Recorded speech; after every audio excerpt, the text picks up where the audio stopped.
ಹಾಗಾಗಿ ಹುಬ್ಬಳ್ಳಿಯಲ್ಲಿ ವಿದ್ಯಾರ್ಥಿನಿ ನೇಹಾ ಹತ್ಯೆ ಕೇಸ್ಗೆ ಸಂಬಂಧಪಟ್ಟಂತೆ ಸಾಕಷ್ಟು ಬೆಳವಣಿಗೆಗಳು ಆಗ್ತಾ ಇದೆ. ಆ ಕುರಿತು ಮಾಹಿತಿ ಕೊಡೋದಕ್ಕೆ ನಮ್ಮ ಪ್ರತಿನಿಧಿ ಪ್ರಕಾಶ್ ನೇರ ಸಂಪರ್ಕದಲ್ಲಿ ಜಾಯಿನ್ ಆಗ್ತಿದ್ದಾರೆ. ಮತ್ತೊಂದು ಕಡೆ ಗಮನಿಸಬೇಕು, ಧ್ರುವ ನಮ್ಮ ಪ್ರತಿನಿಧಿ ಬೆಂಗಳೂರು ಗ್ರಾಮಾಂತರ ಜೊತೆಗೆ ಬೆಂಗಳೂರಿನಲ್ಲಿ ಯಾವ ರೀತಿಯ ಸಿದ್ಧತೆಗಳು, ನಾಳೆ ವೋಟಿಂಗ್ ಆಗೋದ್ರಿಂದ ಯಾವ ರೀತಿಯ ಸಿದ್ಧತೆಗಳಾಗಿದೆ ಅಂತ ಸ್ಕೂಲ್ ಬಸ್ ಅನ್ನ ಉಪಯೋಗ ಮಾಡಿಕೊಳ್ಳಲಾಗ್ತಾ ಇದೆ ಮತದಾರನ ಮತಗಟ್ಟೆಗಳಿಗೆ ಕರೆತರೋ ನಿಟ್ಟಿನಲ್ಲಿ. ಆ ಕುರಿತು ಮಾಹಿತಿಯನ್ನು ನಮ್ಮ ಪ್ರತಿನಿಧಿ ಧ್ರುವ ನೀಡ್ತಾ ಹೋಗ್ತಾರೆ. ಮೈಲಾರಿ ಬೆಳಗಾವಿಯಿಂದ ಕೂಡ ನೇರ ಸಂಪರ್ಕದಲ್ಲಿದ್ದಾರೆ. ಕಾರಣ 28 ಇದೇ ತಾರೀಕು 28ನೇ ತಾರೀಕು ಪ್ರಧಾನಿ ನರೇಂದ್ರ ಮೋದಿ ಅವರ ಆಗಮನ ಆಗುತ್ತೆ. ಅಲ್ಲೂ ಕೂಡ ಭರ್ಜರಿ ಸಮಾವೇಶಕ್ಕೆ ಸಿದ್ಧತೆಗಳಾಗ್ತಾ ಇದೆ. ಆ ಕುರಿತು ಮಾಹಿತಿನ ಕೊಡ್ತಾ ಹೋಗ್ತಾರೆ. ನಿಮ್ಮ ಸುದ್ದಿಗಳು ಬಂದಾಗ ನಿಮ್ಮನ್ನ ಸಂಪರ್ಕ ಮಾಡ್ತೀವಿ, ಮಾಹಿತಿನ ಪಡೆದುಕೊಳ್ತೀವಿ. ಈಗ ಮೇಜರ್ ಅಪ್ಡೇಟ್ ಇರೋದು ದೇಶದಲ್ಲಿ ಬೆಚ್ಚಿ ಬೀಳ್ಸಿರೋದು ಅಂದ್ರೆ ನೇಹಾ ಹತ್ಯೆಯ ಕೇಸ್. ನೇಹಾ ಹತ್ಯೆ ಮಿಸ್ಟ್ರಿ ಹಿಂದೆ ಸಿಐಡಿ ಅಧಿಕಾರಿಗಳು ಬಿದ್ದಿದ್ದಾರೆ.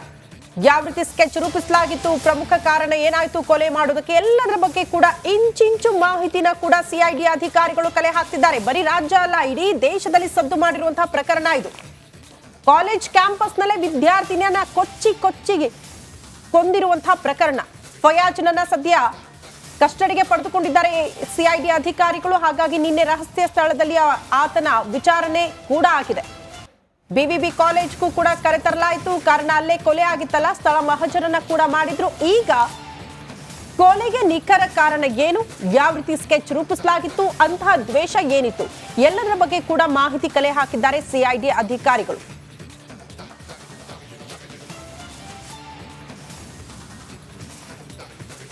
ನೋಡಿ, ಕಾಲೇಜ್ನ ಕ್ಯಾಂಪಸ್ನ ಒಳಗೇನೆ ನುಗ್ಗಿ ಒಬ್ಬ ಆಗುಂತಕ ಬಂದು ಓರ್ವ ವಿದ್ಯಾರ್ಥಿನಿಯ ಪ್ರಾಣವನ್ನೇ ತೆಗಿತಾನೆ ಅಂತಂದ್ರೆ ಸಹಜವಾಗಿ ಹುಬ್ಬಳ್ಳಿ ಧಾರವಾಡ, ಕೇವಲ ಹುಬ್ಬಳ್ಳಿ ಧಾರವಾಡ ಅಲ್ಲಿ ಇನ್ಫ್ಯಾಕ್ಟ್ ಯಾವುದೇ ನಗರ ಆದರೂ ಕೂಡ ಅಲ್ಲಿನ ಜನರನ್ನ ಒಂದು ಅರ್ಥದಲ್ಲಿ ಆತಂಕಕ್ಕೆ ದೂಡುವಂತಹ ಸಂಗತಿ.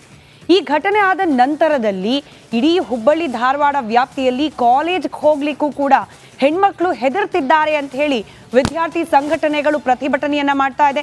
ಕಾನೂನು ಸುವ್ಯವಸ್ಥೆ ಹದಗೆಟ್ಟಿದೆ, ಅದನ್ನ ವಾಪಸ್ ಟ್ರ್ಯಾಕಿಗೆ ತರಬೇಕು ಅಂತ ಹೇಳಿ ಪ್ರಯತ್ನ ಮಾಡಬೇಕು ಅಂತ ಹೇಳಿ ಕೂಡ ಪ್ರತಿಭಟನೆಗಳನ್ನ ಮಾಡಲಾಗ್ತಾ ಇದೆ. ಇದರ ನಡುವೆ ರಾಜಕೀಯ ಕೆಸರೆರಚಾಟ ನಾವು ಗಮನಿಸ್ತಲೇ ಇದ್ದೀವಿ. ಎಲ್ಲಾ ಪಕ್ಷದ ನಾಯಕರು ಕೂಡ ದೌಡಾಯಿಸ್ತಿದ್ದಾರೆ, ನೇಹಾ ಕುಟುಂಬಸ್ಥರನ್ನ ಮಾತನಾಡಿಸ್ತಿದ್ದಾರೆ, ಸಮಾಧಾನ ಮಾಡೋ ಪ್ರಯತ್ನ ಮಾಡ್ತಿದ್ದಾರೆ. ಇದರ ಜೊತೆಗೆ ಇದೆಲ್ಲದನ್ನ ಕೂಡ ಪಕ್ಕಕ್ಕೆ ಸರಿಸಿ ತನಿಖಾಧಿಕಾರಿಗಳು ಕೇಸನ್ನ ಇಂಚಿಂಚು ತನಿಖೆಗೆ ಒಳಪಡಿಸಿ ಸತ್ಯವನ್ನ ಹೊರತೆಗೆಯೋ ಪ್ರಯತ್ನವನ್ನ ಮಾಡ್ತಿದ್ದಾರೆ.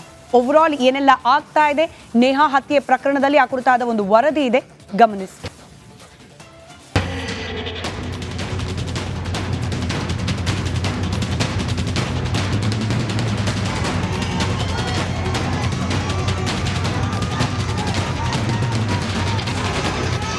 ಧಾರವಾಡದಲ್ಲಿ ನೇಹಾ ಕತ್ತು ಸೀಳಿದ್ದ ಪಾಪಿ ಫಯಾಜ್ ಜೈಲು ಸೇರಿದ್ದಾನೆ. ಅದಾಗಲೇ ಪ್ರಕರಣವನ್ನ ಟೇಕ್ ಓವರ್ ಮಾಡಿರೋ ಸಿಐಡಿ ತಂಡ ವಾಣಿಜ್ಯ ನಗರಿಯಲ್ಲಿ ಮೊಕ್ಕಾಂ ಹೂಡಿದೆ. ಬಿವಿಬಿ ಕಾಲೇಜಿಗೆ ಆರೋಪಿಯನ್ನ ಕರೆತಂದು ಸ್ಥಳ ಮಹಜರು ಸಹ ಮಾಡಿದೆ.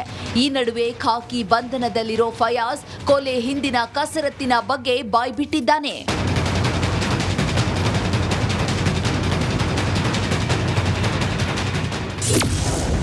ನೇಹಾ ಹತ್ಯೆಗೆ 5 ದಿನದ ಹಿಂದೆಯೇ ಡೆಡ್ಲಿ ಸ್ಕೆಚ್. ಮರ್ಡರ್ಗೆ ಮುಹೂರ್ತ ಇಟ್ಟಿತ್ತು ಆ ಸ್ಟೇಟಸ್. ಹೌದು, ಪ್ರೀತ್ಸೆ ಅಂತ ನೇಹಾ ಹಿಂದೆ ಬಿದ್ದಿದ್ದ ಫಯಾಜ್ ಪ್ರೇಮ ಫಲಿಸದ ಕಿಚ್ಚಿಗೆ ಮಾನವೀಯತೆಯನ್ನೇ ಮರೆತಿದ್ದ. ನೇಹಾಳ ಕಥೆಯನ್ನ ಮುಗಿಸಲೇಬೇಕು ಅಂತ ಪಣ ತೊಟ್ಟಿದ್ದ ಮನುಷ್ಯ ರೂಪದ ಮೃಗ. ಕಾಲೇಜು ಆವರಣದಲ್ಲೇ 2 ಗಂಟೆ ಕಾದು ಕುಳಿತಿದ್ದಂತೆ. ಈ ಮಾತನ್ನ ನಾವು ಹೇಳ್ತಿರೋದಲ್ಲ, ಪೊಲೀಸ್ ವಿಚಾರಣೆ ವೇಳೆ ಆತನೇ ಈ ಮಾತುಗಳನ್ನ ಹೇಳಿದ್ದಾನೆ. ಇನ್ನು ದುರಂತ ಏನಂದ್ರೆ, ಈ ಡೆಡ್ಲಿ ಮರ್ಡರ್ಗೆ ಮುಹೂರ್ತ ಫಿಕ್ಸ್ ಮಾಡಿದ್ದೆ ನೇಹಾ ಹಾಕಿದ ಅದೊಂದು ಸ್ಟೇಟಸ್. ನೇಹಾಳನ್ನ ಕೊಲೆ ಮಾಡಲೇಬೇಕು ಎಂದು ಡಿಸೈಡ್ ಮಾಡಿದ ಫಯಾಜ್ 5 ದಿನದ ಮುನ್ನವೇ ಚಾಕು ಖರೀದಿ ಮಾಡಿದ್ದಂತೆ.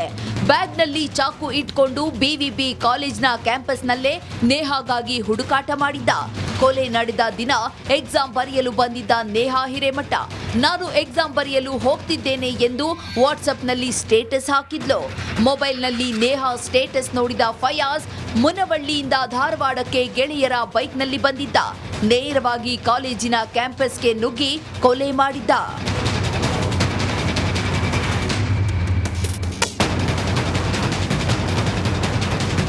ಇನ್ನು ಹೆಚ್ಚು ಹೆಚ್ಚಿನ ತನಿಖೆಗಾಗಿ ಸಿಐಡಿ ಅಧಿಕಾರಿಗಳು ಆರೋಪಿ ಫಯಾಜ್ನನ್ನ ರಹಸ್ಯ ಸ್ಥಳಕ್ಕೆ ಕರೆದೊಯ್ದಿದ್ದಾರೆ. ಸಿಐಡಿ ಅಧಿಕಾರಿಗಳು ಫಯಾಜ್ನಿಂದ ಇಂಚಿಂಚು ಮಾಹಿತಿಯನ್ನ ಪ್ರತ್ಯಕ್ಷವಾಗಿ ದಾಖಲು ಮಾಡಿಕೊಳ್ತಿದ್ದಾರೆ.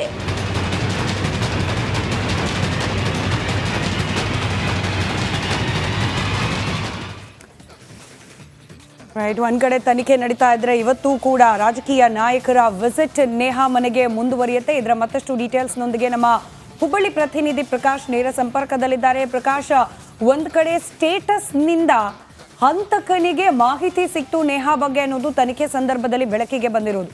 ತನಿಖೆ ಸದ್ಯಕ್ಕೆ ಯಾವ ಪ್ರಗತಿಯಲ್ಲಿದೆ, ಏನೆಲ್ಲ ಮಾಹಿತಿ ಅದ್ರ ಬಗ್ಗೆ ಸಿಗ್ತಿದೆ, ಜೊತೆಗೆ ಇವತ್ತು ಖುದ್ದು ಮುಖ್ಯಮಂತ್ರಿ ಸಿದ್ದರಾಮಯ್ಯ ನೇಹಾ ಅವರ ನಿವಾಸಕ್ಕೆ ಹೋಗ್ತಾರೆ ಅನ್ನೋ ಮಾಹಿತಿ ಕೂಡ ಇದೆ. ಎಷ್ಟೊತ್ತಿಗೆ ಹೋಗ್ತಾರೆ, ಕನ್ಫರ್ಮ್ ಆಗಿದೆಯಾ ವಿಸಿಟ್, ಇದರ ಡೀಟೇಲ್ಸ್ ಎಲ್ಲ ಹಂಚ್ಕೊಳ್ತಾ ಹೋಗೋದಾದ್ರೆ? ಎಸ್ ಸ್ಮಿತಾ, ಇಡೀ ದೇಶದಾದ್ಯಂತ ಸಾಕಷ್ಟು ಆಕ್ರೋಶಕ್ಕೆ ಕಾರಣವಾಗಿರುವಂತಹ ನೇಹಾ ಹತ್ಯೆ ಪ್ರಕರಣವನ್ನು ಈಗಾಗಲೇ ರಾಜ್ಯ ಸರ್ಕಾರ ಸಿಐಡಿಗೆ ಹಸ್ತಾಂತರ ಮಾಡಿದೆ. ಸಿಐಡಿಗೆ ಹಸ್ತಾಂತರ ಮಾಡಿದಂಥ ಬೆನ್ನಲ್ಲೇ ಈಗಾಗಲೇ ಸಿಐಡಿ ಅಧಿಕಾರಿಗಳು ಆರೋಪಿ ಫಯಾಜ್ನನ್ನು 6 ದಿನಗಳ ಕಾಲ ತಮ್ಮ ಸುಪರ್ದಿಗೆ ತೆಗೆದುಕೊಂಡಿರ್ತಕ್ಕಂಥದ್ದು.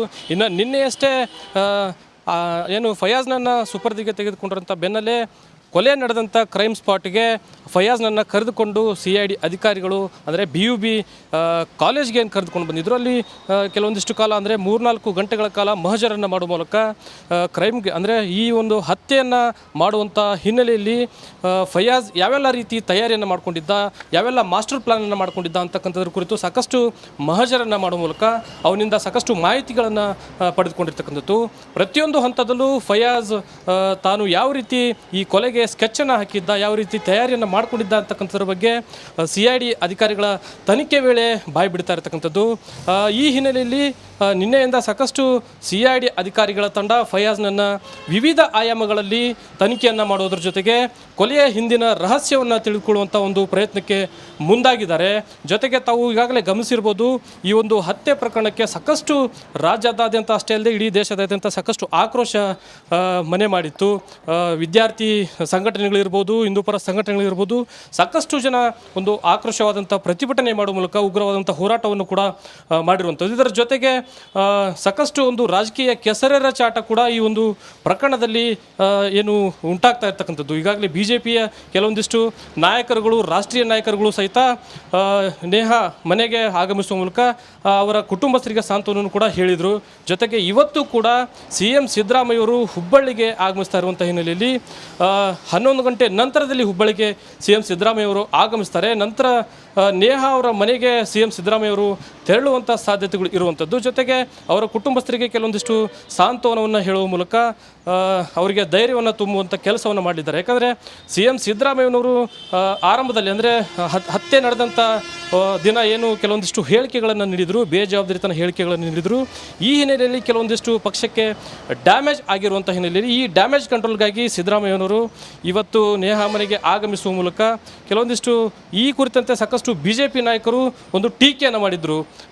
ರಾಜ್ಯ ಸರ್ಕಾರದ ವಿರುದ್ಧ ತುಷ್ಟೀಕರಣ ನೀತಿಯನ್ನು ಖಂಡಿಸಿ ಸಾಕಷ್ಟು ಪ್ರತಿಭಟನೆ ಕೂಡ ಮಾಡಿದರು. ಈ ಹಿನ್ನೆಲೆಯಲ್ಲಿ ಈ ಎಲ್ಲ ಒಂದು ಡ್ಯಾಮೇಜ್ ಕಂಟ್ರೋಲನ್ನು ಮಾಡಲಿಕ್ಕೆ ಸಿದ್ದರಾಮಯ್ಯನವರು ಇವತ್ತು ಹುಬ್ಬಳ್ಳಿಗೆ ಆಗಮಿಸುವ ಮೂಲಕ ನೇಹಾ ಅವರ ಮನೆಗೆ ತೆರಳುವಂಥ ಸಾಧ್ಯತೆಗಳಿದ್ದಾವೆ. ಜೊತೆಗೆ ಅವರಿಗೆ ಕೆಲವೊಂದಿಷ್ಟು ಸಾಂತ್ವನವನ್ನು ಹೇಳುವಂಥ ಸಾಧ್ಯತೆಗಳಿರುವಂಥದ್ದು. ಸ್ಮಿತಾ, ರೈಟ್, ಧನ್ಯವಾದ ಪ್ರಕಾಶ್. ಈಗ ಆಲ್ರೆಡಿ ನೋಡಿ JP ನಡ್ಡಾ ಹೋಗಿದ್ದಾರೆ, ರಣದೀಪ್ ಸುರ್ಜೇವಾಲಾ ಹೋಗಿದ್ದಾರೆ, ವಿಜಯೇಂದ್ರ ಹೋಗಿದ್ದಾರೆ, ಚಿತ್ರನಟ ನಟಿಯರು ಕೂಡ ಹೋಗ್ತಿದ್ದಾರೆ, ಇವತ್ತು ಮುಖ್ಯಮಂತ್ರಿಗಳು ಕೂಡ. ಇದೆಲ್ಲದಕ್ಕಿಂತ ಬಹಳ ಕುತೂಹಲ ಕಾರಣವಾಗಿರೋದು ಅಂದ್ರೆ ಫಯಾಜ್ ಜೈಲಲ್ಲಿದ್ದಾನೆ. ಆತನ ಮೊಬೈಲ್ನಿಂದ, ಆತನ ಸೋಷಿಯಲ್ ಮೀಡಿಯಾ ಅಕೌಂಟ್ಗಳಿಂದ ನೇಹಾ ಹಾಗೆ ಆತ ಇದ್ರೂ ಒಟ್ಟಿಗೆ ಅಂತ ಹೇಳಲಾಗ್ತಾ ಇರುವ ಫೋಟೋಗಳು, ವಿಡಿಯೋಗಳು ಬಹಿರಂಗ ಆಗ್ತಾ ಇದೆ. ಹೇಗೆ ಲೀಕ್ ಆಗ್ಲಿಕ್ಕೆ ಸಾಧ್ಯ? ಒಬ್ಬ ಜೈಲಿನಲ್ಲಿರುವ ಆರೋಪಿಯ ಮೊಬೈಲ್ನಿಂದ ಹೇಗೆ ಆಚೆ ಬರ್ಲಿಕ್ಕೆ ಸಾಧ್ಯ? ಇವೆಲ್ಲ ಮಾಹಿತಿಗಳು ಅನ್ನೋ ಪ್ರಶ್ನೆ ಕೂಡ ಇದೆ. ನೇಹಾ ಅವರ ತಾಯಿ ಇದ್ರ ಬಗ್ಗೆ ಕಂಪ್ಲೇಂಟ್ ಕೊಟ್ಟಿದ್ದಾರೆ ಆಲ್ರೆಡಿ. ಪೊಲೀಸರು ಈ ಆಯಾಮದಲ್ಲೂ ಕೂಡ ತನಿಖೆ ನಡೆಸ್ತಾ ಇರ್ಬೋದು. ಎಲ್ಲೋ ಬೇಕು ಅಂತಲೇ ಜೈಲಿನಿಂದಲೇ ಲೀಕ್ ಮಾಡಿಸಲಾಗ್ತಾ ಇದೆಯಾ ಫೋಟೋ, ವಿಡಿಯೋ? ಇದು ಸಾಮಾಜಿಕ ಜಾಲತಾಣದಲ್ಲಿ ಈ ಬಗ್ಗೆ ಕೂಡ ಚರ್ಚೆ ಆಗ್ತಾ ಇದೆ. ಈ ಪ್ರಕರಣ ನೋ ಡೌಟ್ ಬೇರೆ ಹತ್ಯೆ ಪ್ರಕರಣಗಳಷ್ಟು ಸಿಂಪಲ್ ಆಗಿ ಸಾಲ್ವ್ ಆಗೋ ರೀತಿಯಲ್ಲಿ ಕಾಣ್ತಾ ಇಲ್ಲ. ಯಾಕಂತಂದ್ರೆ ಚುನಾವಣೆ ವರ್ಷ